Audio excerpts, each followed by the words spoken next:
This episode of On the Road is about a hidden gem in the middle of nowhere. Hi friends, it's Paul Ward and welcome to On the Road.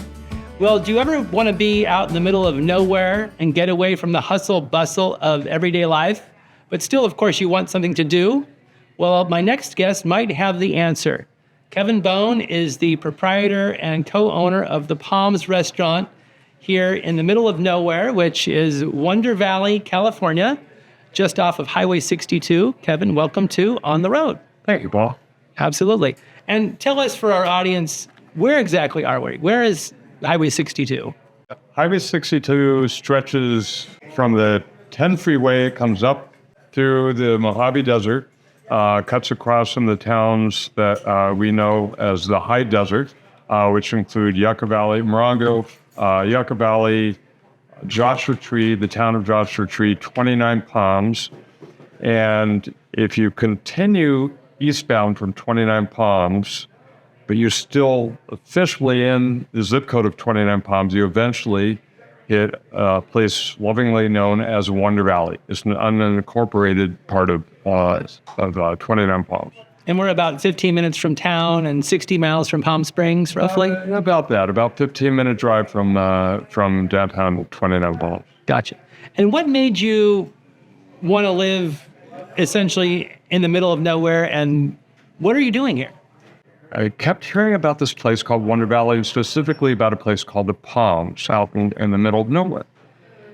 And somebody I knew was doing a music festival out here, and I went to hear some friends play at this place in the middle of nowhere. And it was the Palms out in Wonder Valley, out in the middle of nowhere, and I instantly fell in love with it.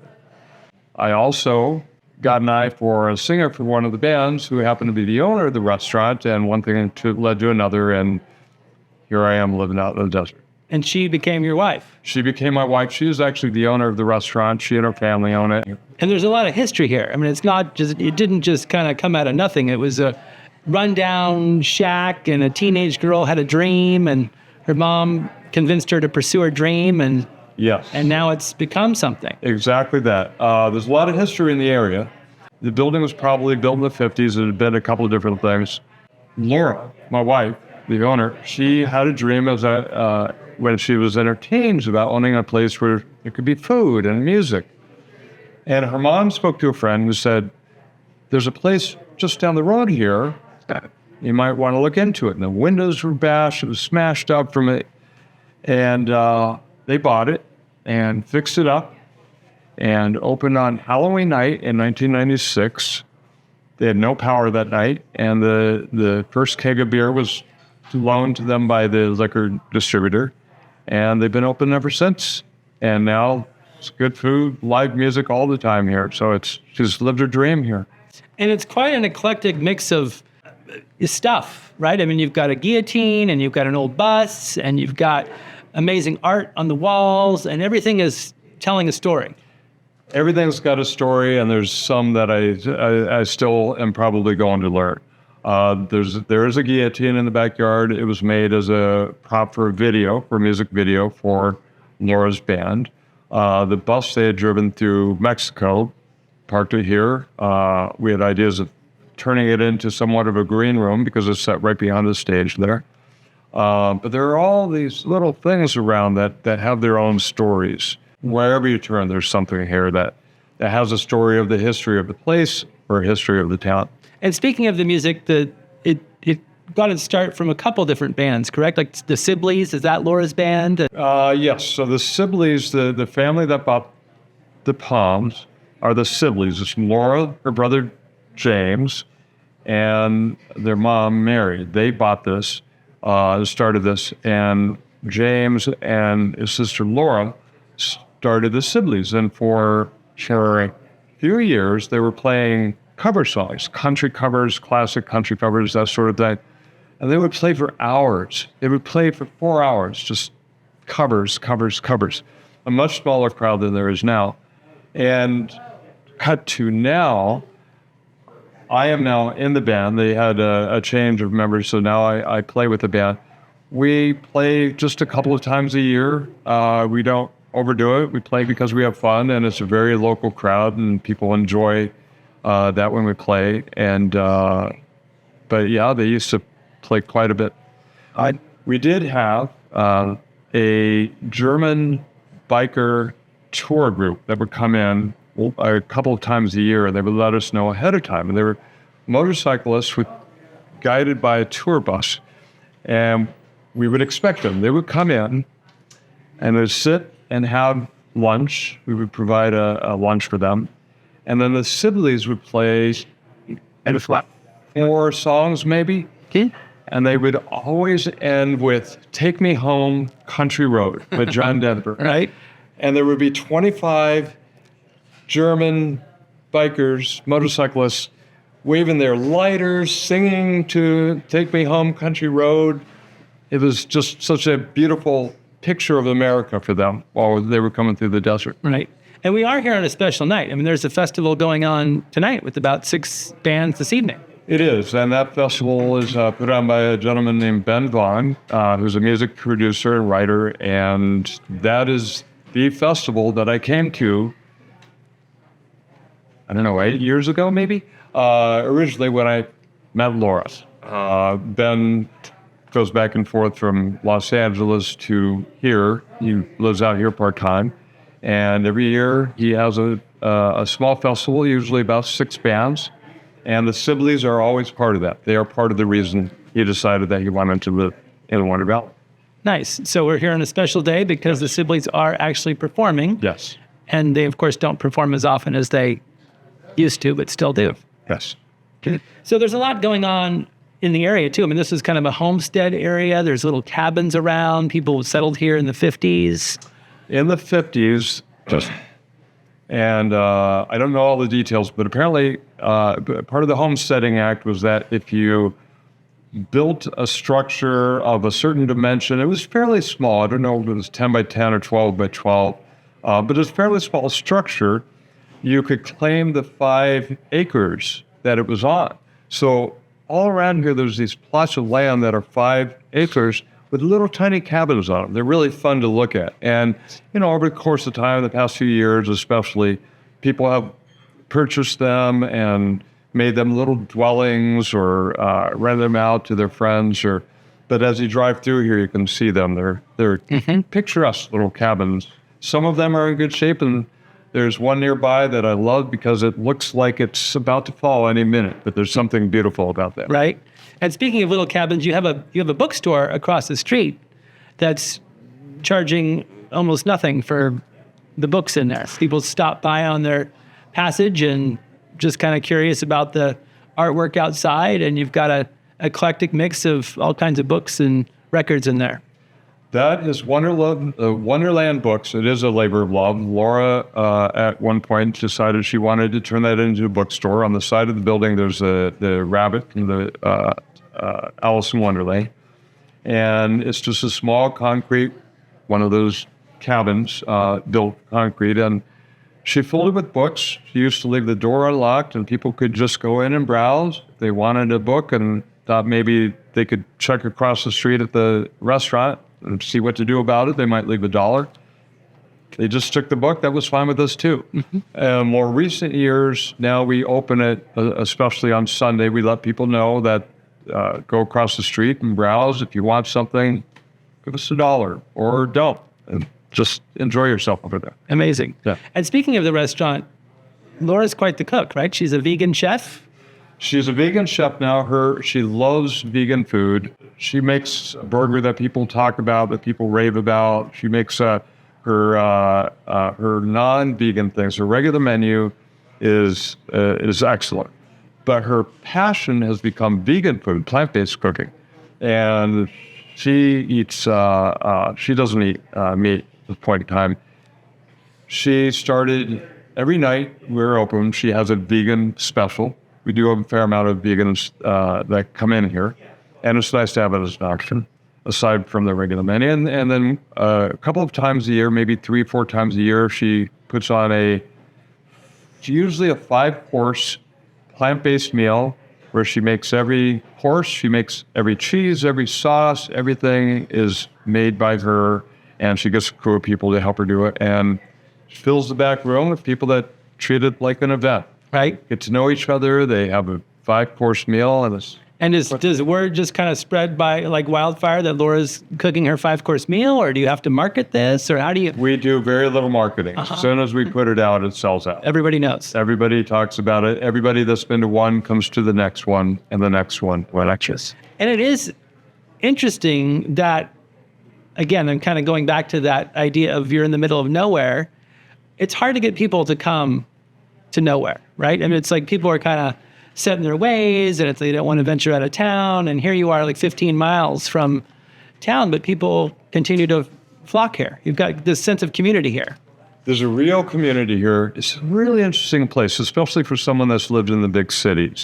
There's another venue that's very famous. The other side of the high desert, Happy and Harriet's. A lot of people know about it.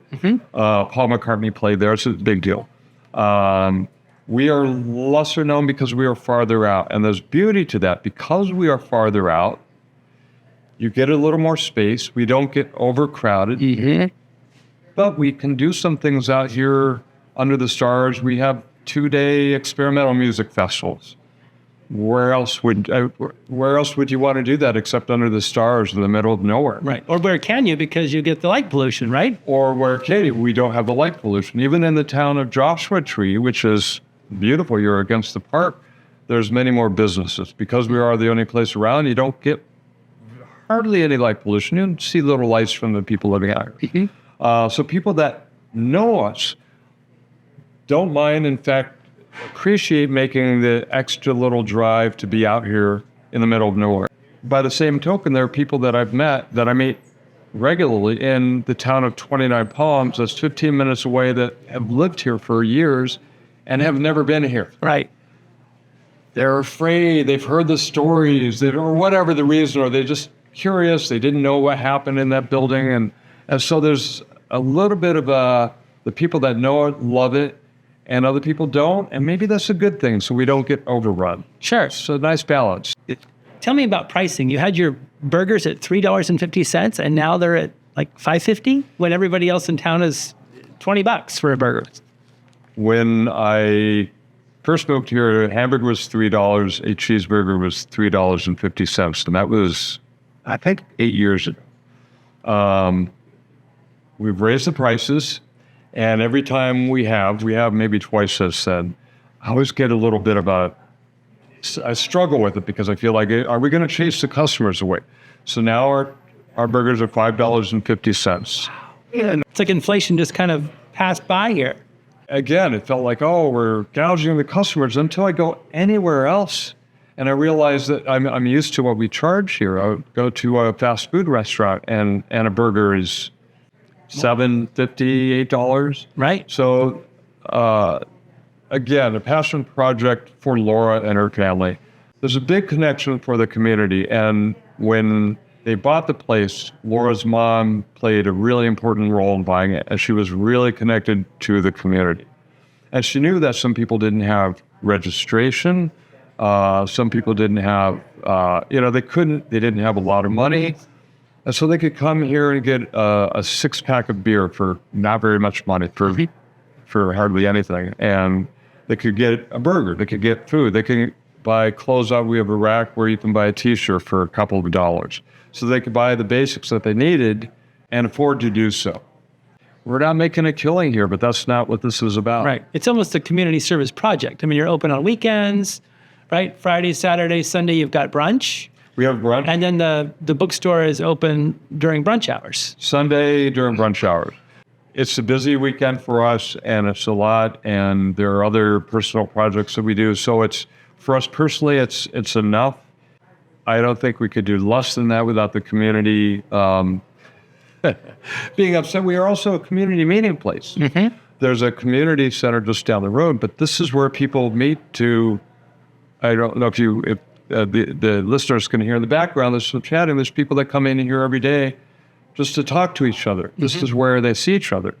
So it's very much a community gathering place. It is a watering hole, it's a restaurant, it's a venue, but it's a place where people meet each other and talk to each other. and everybody knows each other by name. If I walked out there, I could name everybody at the bar. Right.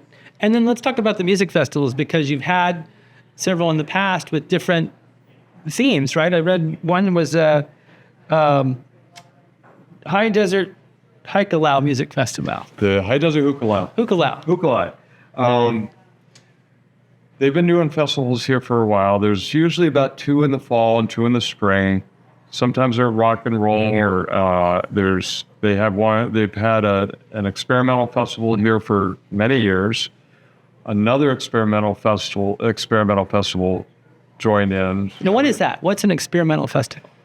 Experimental music is quite an umbrella of sound. So for both of these festivals, the sets tend to be short. They get a lot of musicians in, going from early in the day to late at night. And the range with experimental music is, if you can imagine something quiet and maybe droney almost, like soft, and to something crazy and grinding and costumes, and it covers quite a range. It's very fun. It may not be something that you hear on the radio, but not knowing, going into an experimental music festival, just going in blindly, you can really just have fun hearing all kinds of great sound. And people who know. And people who know, well, that's the thing. When we have an experimental music festival here, people come here for miles for that. They come from San Diego. They come from San Francisco. Oh, wow. That's far. It's a scene. There are people that are really involved in that community.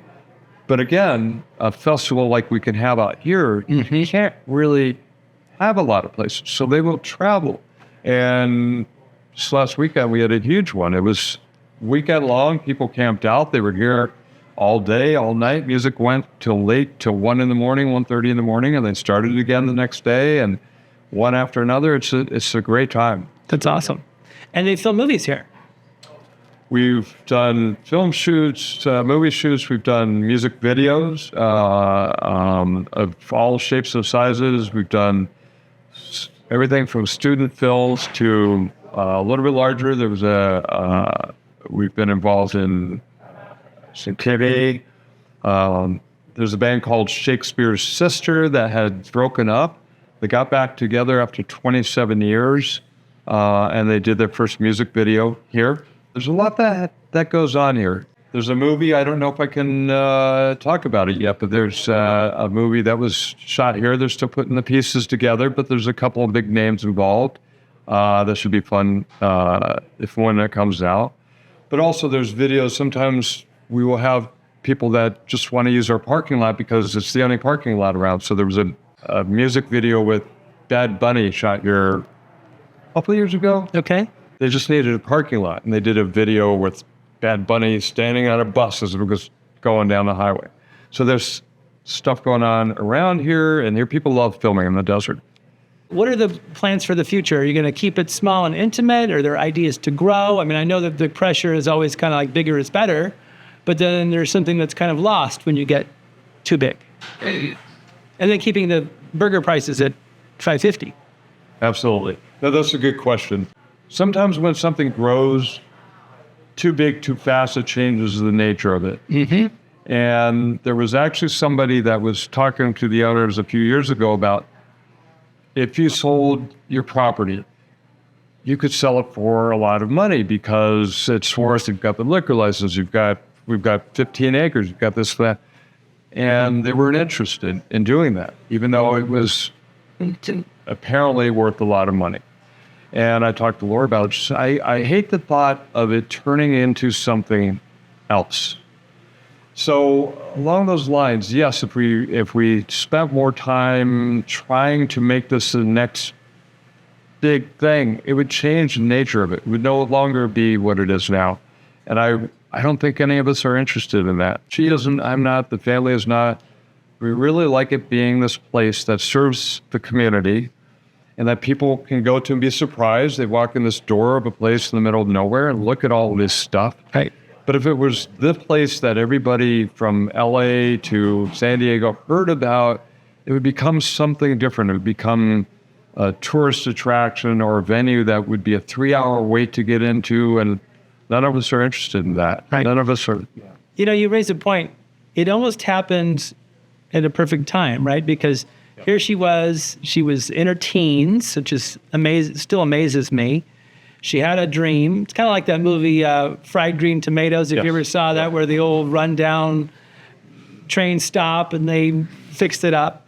But it wouldn't happen today, right? If you had a rundown building, I mean, you'd have to get the liquor license. That's a challenge. You do music here till 1 o'clock in the morning. And so things were just easier back 20, 25, 30 years ago. Now everything is bureaucratic and cumbersome. Even though you're in the middle of nowhere, it would be so much harder to replicate this today. You almost couldn't. I don't know if you could replicate this. When we have a very exhausting weekend, and she and I will talk, and I'll say, "Why are we doing this? Why? What?" She'll say, "Don't blame me. I was a teenager. I didn't know what I was doing." So there's little truth to that. For a while, when they first opened it, they had a place next door. Laura would be over there. Her mom would be bartending. If they got an order, Mary would get a hold of Laura, who would walk on over here and cook a burger and then walk back home. I mean, they started with that. And they couldn't have known this was going to happen. But they also bought a couple of little cabins and fixed them up and rented them out if they needed to be rented. This is before Airbnb even existed, I believe. And so people got to visit, and there was a place to come to. So the community of Wonder Valley, this place plays a significant role in even the community of Wonder Valley. They couldn't have planned that. It was the right people, the right place, the right time. If someone tried to do this again, it couldn't be done. And then you've got this bus, which is kind of a relic, testament to a trip that they took, a family trip that they took through Mexico. They rode through Mexico. I don't know a lot of details about that yet. I'm still working through other stories. I'm working my way through the stories. But things about the guillotine, one of their songs, the Sibleys have a song called Can I Borrow Your Guillotine, which they'll play tonight. There's a music video that's done with the guillotine. Again, just things that were part of their lives, at certain points in their lives, ended up here, and they just seem to be an important part of when people go to the back to outside to see a show or a festival, see the bus in the background of the stage. The stage itself is a beautiful light blue. The stage was the underpinnings of a skate ramp. Skateboarding. For skateboarding. They bought it, they took it, they had it flipped over, and now it is the stage. I knew some people in Los Angeles that were wanting to get married, and they wanted to get married here. And they said they would like to paint that blue black. I said, "Oh, we can't do that." They said, "We'll paint it black." I said, "No, you might want to get married somewhere else." So the musicians here are very diverse. I mean, even on a single night, it's not all the same genre or the same sound. We're only open 2 nights and then the Sunday brunch. Friday night is always open mic, so anybody can come to do anything they want. On Friday night, open mic night. Friday night. A gentleman by the name of Gray Hill runs it. Gray Hill is open mic. Mostly musicians, sometimes comedy, but we never know what we're going to get. And then Saturday is our night that we reserve for booking. And until I came along, it was generally music. Somebody wanted to play here, sure, let's do it. And you could get anything here. The festivals, again, the experimental music, the rock and roll, different festivals. The Hukilau festival that you spoke about was one that I put together when I came here. I wanted to put, I got a call from the Washington Post.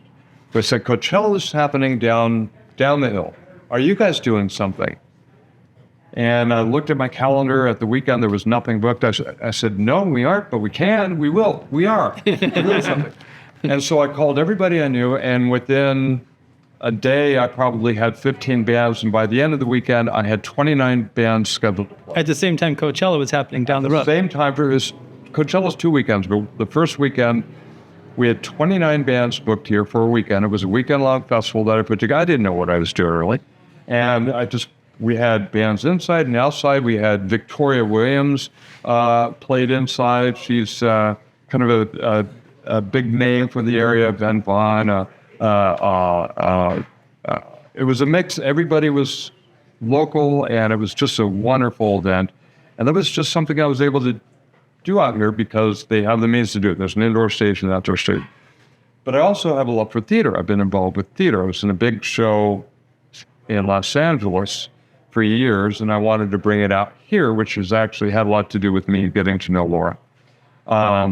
So since I've been here, we've also brought some theater in here, and some comedy, and some literary stuff. There's an event, for example, called Red Light Lit, that is storytelling, but there's improvised music going on in the background while you're telling a story.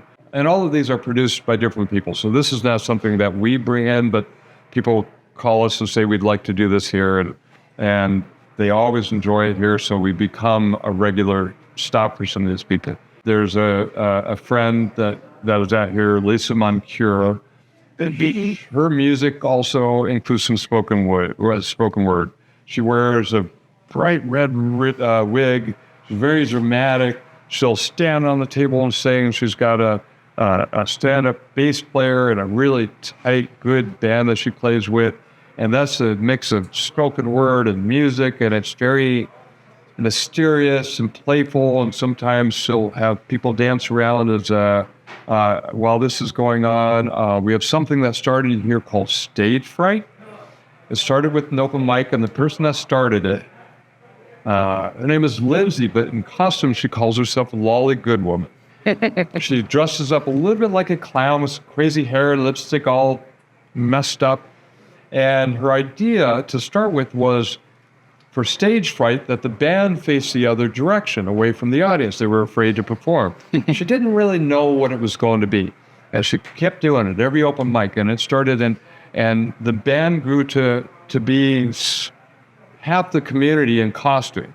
There was an alien. There was someone dressed in an alien that would fake tasing someone in the audience. They had just all these wacky costumes and all this wacky music. And over the course of time, it developed into this performance. The music became a little more legit, and the performance of it, and it's quite the show. It's a spectacle.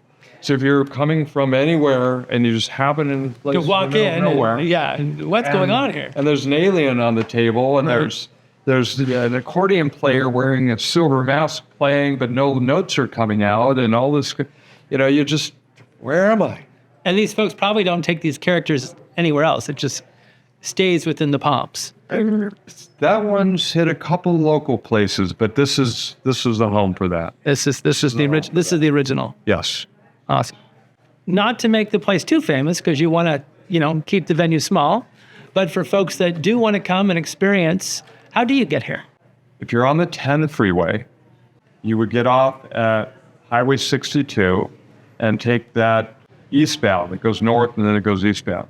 And then it takes you through Morongo and Yucca and Joshua Tree, and then in downtown Twentynine Palms, you would take a left or northbound on Adobe Road. If you continued on, it would take you to a very large military base. The Marine base is, I believe, the biggest in the nation. That's called Twentynine Palms? In Twentynine Palms. Mm-hmm. And then you would take, as you're going on Adobe, you would take a right onto Amboy Road and continue on Amboy about maybe 12 miles, and we're off to the right. We are also a route that people take to go to Las Vegas. And it's a very scenic route, winds around if people don't want to drive the highway. So we do get some traffic coming from Vegas and going to Vegas. Some of it's people that have been here and want to stop every time they come and go to Vegas, they'll stop here. Some people are just going to Las Vegas and they see this place and they think, let's check it out. And I saw the sign with the buffalo, and it's not palm trees, it's a buffalo. And you're wearing it on your shirt, and there's planets that have been drilled into the buffalo. What's that all about? The palms, the sign for the palms, yes, the bison has nothing to do with palm trees. That was there when they came into the building. They loved it there, and there's something that I think we all like about it not being a palm tree. Was it called the palm? It was called the palms when they bought it. But the planets that are on it now, if you go to the sign, it was just a dark image of a bison, black image on a brown wooden sign. Now there's some planets that are put on it. The day at work, I walked in, and Laura came out of the kitchen, and somebody came into the restaurant and said, who painted the sign? Who put the planters on the sign? And Laura and I looked at each other. We had no idea. I don't know. What are you talking about? No, there's planets on the side. We walked outside, and sure enough, there were planets on the side. Somebody, one of our regular customers, had decided that it should have planets on it, sort of like a solar system on the bison. But they did it, and they're a customer that's also a very good friend and has been a friend of the family's for years. And she put those on in a way that we could take them off if we didn't like them. They were a gift.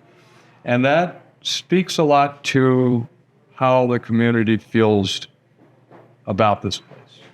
It was a gift from her to us, and we love it. We keep them on.